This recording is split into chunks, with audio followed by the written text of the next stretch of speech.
Hello everyone, Progressive Hoodie here.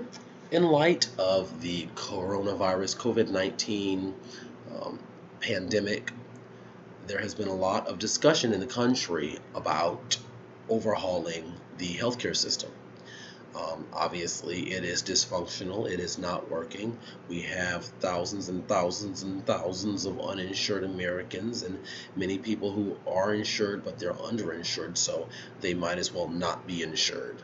So, there are people that are suggesting, I mean, intelligently so, that this may be, an indication that what we should do is join the rest of the developed world and guarantee healthcare as a basic human right. Just an idea. I've done a video already on how I believe the coronavirus points to um, how it would be beneficial to us and behooves us all as a nation to say, look, when it comes to an issue like a pandemic, it's different than cancer. No one is safe from it if someone else in our community has it. So we need to make it a point to protect the least among us, the poorest, the people who can't afford it. Why? Because it ultimately affects us, and we're only as safe as the least insured American. That's the common sense approach. That's the intelligent approach. Um, and so those discussions are ramping up now.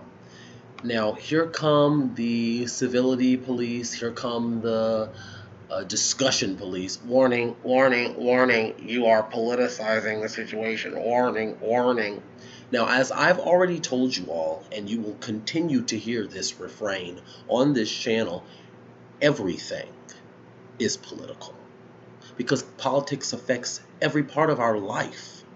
So I'm always just a little bit perplexed by the idea that we should not quote unquote politicize a tragedy or a particular situation or anything. There's always a political angle to it. Using the situation for your own personal benefit and advancement is one thing. But taking a look at this situation from a policy perspective and saying, look, this is what I think that we need to do about it, and talking about what the solutions are. What are some potential paths forward to prevent something like this from happening again?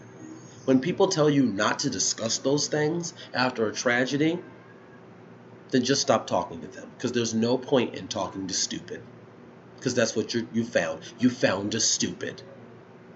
And when you find a stupid, you don't keep talking to them. You walk away because there's no point.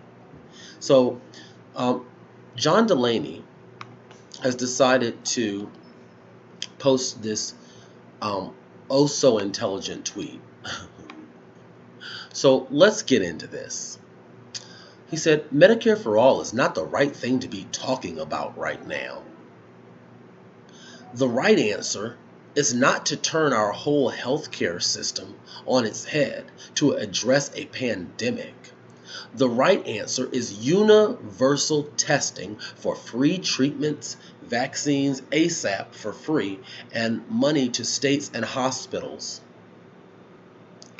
Now, this ticked me off so much that I responded to it, and then I also retweeted on my own timeline, so I would have it for myself here.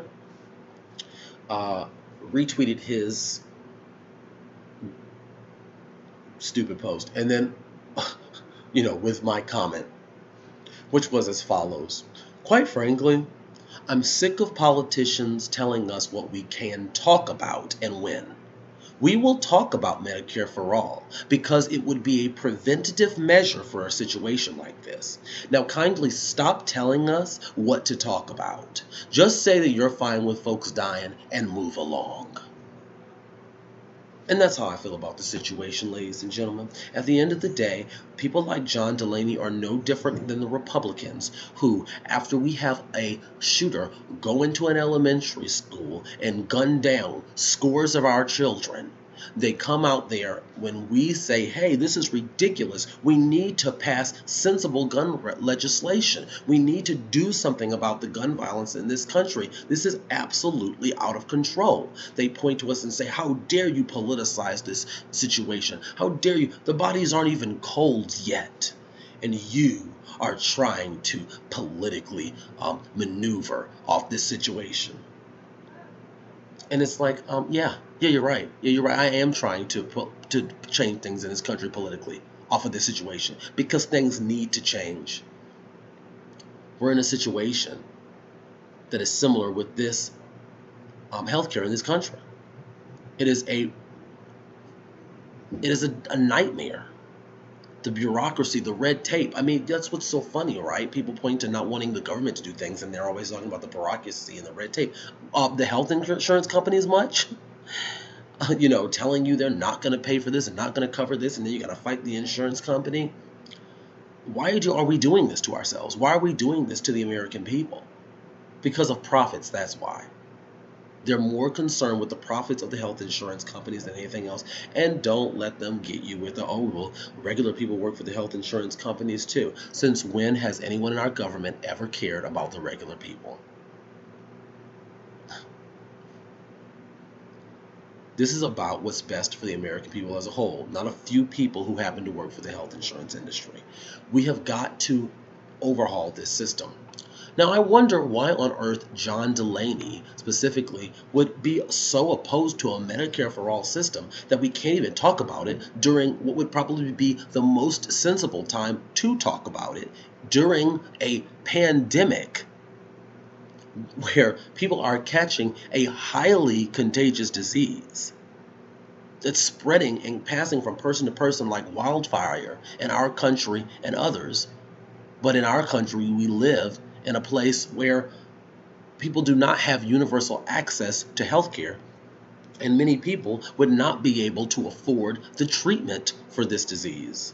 And if they're not treated or they're not tested because they don't want to be quarantined because they don't want to have to pay for that, then they continue walking around here spreading it to everybody else. That is detrimental to everybody. Wouldn't this be the very time to talk about it? So why is it then that John Delaney doesn't want to? I don't know. Could it have anything to do with the fact that he has owned a healthcare company? You think it could have anything to do with that? Could it have anything to do with the fact that he has owned a healthcare lender? Could it have anything to do with that? Could it have anything to do that he owned a lender to small and mid-sized businesses? That he's one of the wealthiest members in Congress? $93 million was his net worth as of the 2018 roll call Wealth of Congress analysis. You think that might have a little something to do with it? John Delaney, kindly go away. And if you're going to stick around, then that's fine. You can be a part of the discussion, but what you're not going to do is tell us what the right thing to talk about is and what the wrong thing to talk about is. The right thing to talk about is whatever we're talking about. And we're going to continue talking about Medicare for all. Because unlike you, we want to provide a solution that works for the American people, not the rapacious, for-profit, unnecessary, ridiculous middleman that is the health insurance companies. So you can kindly kick rocks. Deuces.